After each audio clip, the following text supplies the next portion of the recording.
interessante aqui no Jornal do Brasil, Esportes, a aula inaugural do Instituto Vanderlei Luxemburgo, no Rio de Janeiro. Você sabe que tem uma franquia, né? E aí, foi bem lá? Vamos ver, onde o professor é a matéria. Vamos saber aqui como é que foi a aula inaugural do Instituto Vanderlei Luxemburgo, no Rio.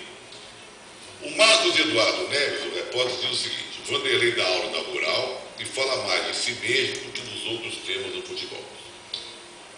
Vanderlei abusou de chavões e do narcisismo na aula de estreia da série carioca do Instituto Vanderlei Luxemburgo.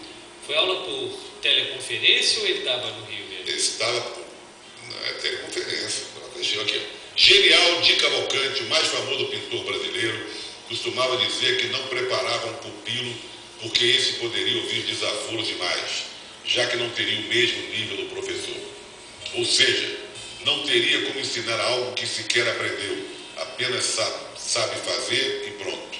Contudo, Vanderlei Luxemburgo não é adepto do mesmo pensamento. Ontem, ao inaugurar o Instituto de Futebol Vanderlei Luxemburgo no Rio, o treinador deu um pontapé inicial, você está escrito aqui o nome do programa, em mais uma jogada extra-campo, cujo reflexo não se sabe ainda se terá retorno no plano profissional ou apenas no financeiro. Aí cita várias frases aqui do Vanderlei Luxemburgo. Tinha bastante aluno lá? Vamos ver aqui. A sala não estava cheia, segundo a legenda da foto aqui.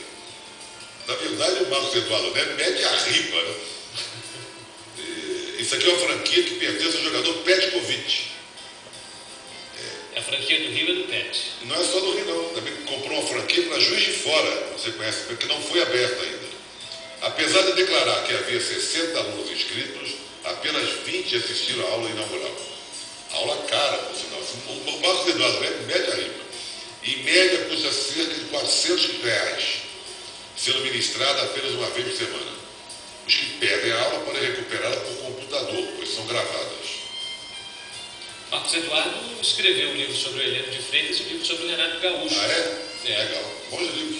Livros legais, né? Prefiro do Heleno de Freitas, tem muito mais história. A dele ainda vai render. A do Renato acho que vai render no segundo volume. Né? Eu acho que tem outros, comer um pouco mais de angupa, né? Tem mais história para contar. Tem boas historinhas, mas uma história mesmo,